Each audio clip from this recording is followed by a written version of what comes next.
Bem-vindos, companheiros e companheiras! Na madrugada de 1º de abril de 64, há 55 anos, começava a ditadura militar no Brasil, através de um golpe de Estado. Os militares tiraram do poder um presidente democraticamente eleito, João Goulart, e colocaram o Marechal, o Castelo Branco, em seu lugar. Começou o período mais sangrento da história atual do país, no qual a tortura e o medo eram usados para conter a voz do povo. Mais de 5 décadas depois, muitas mentiras ainda são contadas para tentar amenizar o ocorrido. Por isso, hoje nós vamos falar das 4 mentironas que contam sobre a ditadura. E que tem gente que ainda acredita. Meu nome é Carolina Pastorim e você está no Papo de Esquerda.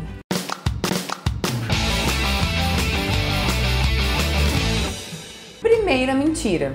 Os militares salvaram o Brasil do comunismo.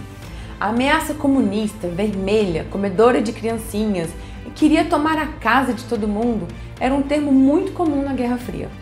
Ainda é usado por alguns como uma justificativa que teria obrigado os militares a agirem com o apoio do cidadão de bem.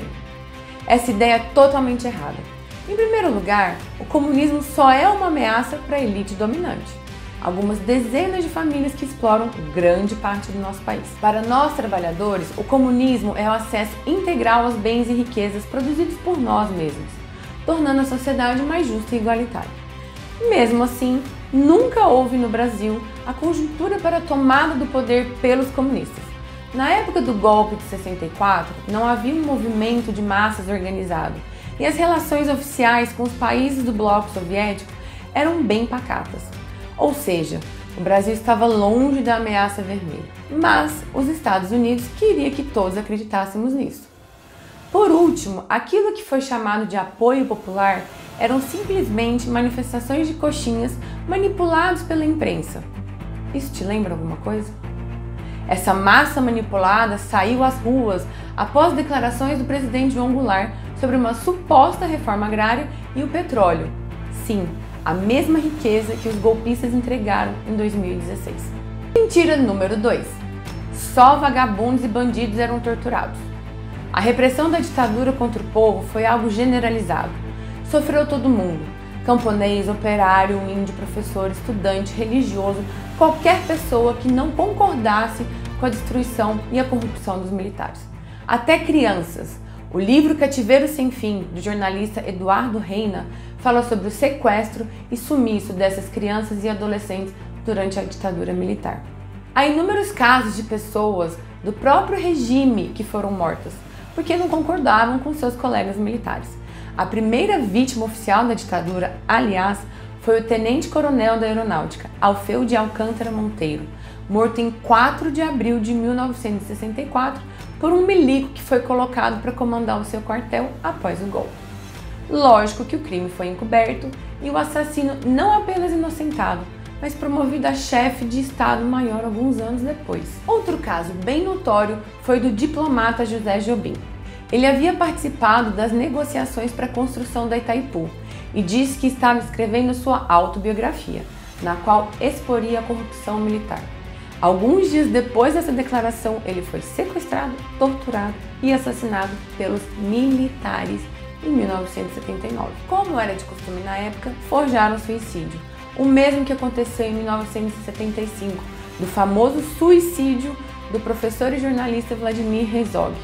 Alguém já viu um suicídio como esse aqui na foto? Milhares de pessoas foram mortas na ditadura e por diversas razões. Bastava ser taxado de subversivo, nocivo ao povo, alta periculosidade, mesmo que sem julgamento, sem provas, sem crime. A ditadura fazia sua própria justiça. Sem qualquer freio, os militares fizeram do assassinato um negócio. Criaram esquadrões da morte, compostos por membros do próprio aparato militar. Esses esquadrões eram contratados por traficantes, cafetões, criminosos para matar pelas mais variadas causas: jogo do bicho, tráfico de drogas, ponto de prostituição e atividades comerciais ilícitas. Viraram verdadeiros gangsters. Em São Paulo, o delegado do DOPS, o famoso Sérgio Fleury, era um dos covardões que fizeram da tortura e da morte algo bem lucrativo. Como era uma figura importante e sabia muito em relação aos crimes cometidos por militares durante a ditadura, inclusive por ele próprio, antes de ser julgado, Fleury teve uma morte muito misteriosa. Disseram que ele escorregou na sua lancha, mas tinha visíveis sinais de agressão. Quem será que mandou matar? Parece queima de arquivo, você não acha? Terceira mentirona: maior período de crescimento e avanço econômico.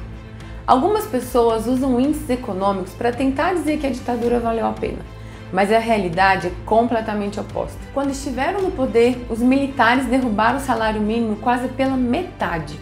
A miséria era tão grande que chegou a afetar até a expectativa de vida do brasileiro. As lutas sindicais foram proibidas e os trabalhadores não podiam sequer lutar por seus direitos básicos, esses que a gente tem hoje em dia. A desorganização econômica era geral, o que resultou em alta da inflação, desequilíbrio fiscal e muitos desempregados. Tudo isso, lógico, foi mascarado pela enxurrada de dólares que os norte-americanos nos emprestaram. Afinal, eles eram os verdadeiros patrões dos generais fantoches e tinham interesse imenso em manter a América Latina inteira sob um regime ditatorial militar. Com este empréstimo, entre 64 e 85, a dívida externa brasileira foi multiplicada 32 vezes. E até hoje essa dívida nos assombra e nos impede de crescer livremente, mantendo uma forte influência sobre a economia nacional. Quarta mentirona: não havia corrupção. Se tem uma grande certeza sobre a ditadura militar brasileira, é que nunca teve regime mais corrupto no país. A corrupção se dava tanto no sentido estrito para enriquecimento pessoal de quem participava, quanto no sentido mais amplo, já que as ações dos militares atendiam a interesses dos governos norte-americanos, como já ficou provado em muitos documentos liberados pela CIA e pela rede do Wikileaks.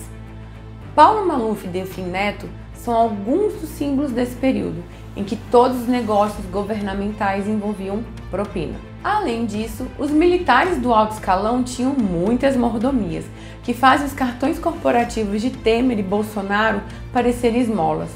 Ministros com 28 empregados domésticos e compra de 6.800 pães em um único dia. Era tudo costeado com o nosso dinheiro, o dinheiro público. Enquanto a população passava fome, eles tinham auxílio para comprar mobília, casas com mordomo e até usavam jatos da Força Aérea para viagens particulares. Os funcionários do regime militar tinham, inclusive, acesso a filmes pornôs proibidos pela censura à população. Não é muita mamata? Imagina se fosse hoje, imagina se fosse o PT, se fosse a esquerda fazendo tudo isso. O que não ia faltar eram dedos apontados em nossas caras. Como já sabemos, basta ler a história e não se informar por memes e cards, né? Ditaduras militares aconteceram em diversos países da América Latina, sempre por influência dos governos norte-americanos. O interesse dos Estados Unidos era que a força bruta ditatorial fosse uma forma de impedir a independência do seu quintal, ou seja, nós. Há muitas semelhanças entre a ditadura brasileira e a chilena, uruguaia, argentina e paraguaia, e tantas outras que ocorreram. Mas, infelizmente, em um aspecto importante e fundamental, nós ficamos para trás: a punição pelos crimes da ditadura. Nos outros países, a anistia foi concedida apenas aos crimes políticos de quem lutava do lado certo da história, daqueles que foram perseguidos pelos ditadores sanguinários. Aqui, a anistia foi irrestrita, alcançando praticamente todos os torturadores do regime. Além da anistia, foi adotada a tese jurídica da excludente de culpabilidade por cumprimento de ordem superior e hierárquico.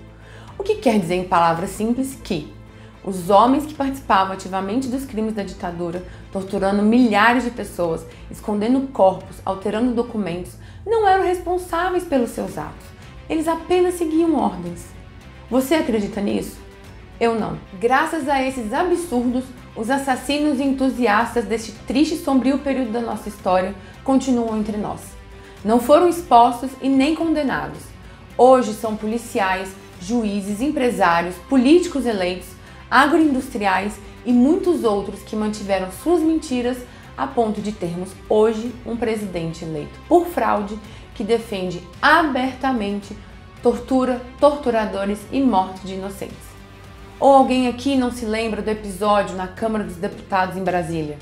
É para evitar que tudo isso aconteça de novo que precisamos conhecer a verdade. Não dá para esquecer, não dá para fingir que não ocorreu, que foi uma dita branda e não uma ditadura. Precisamos levar a verdade a todos.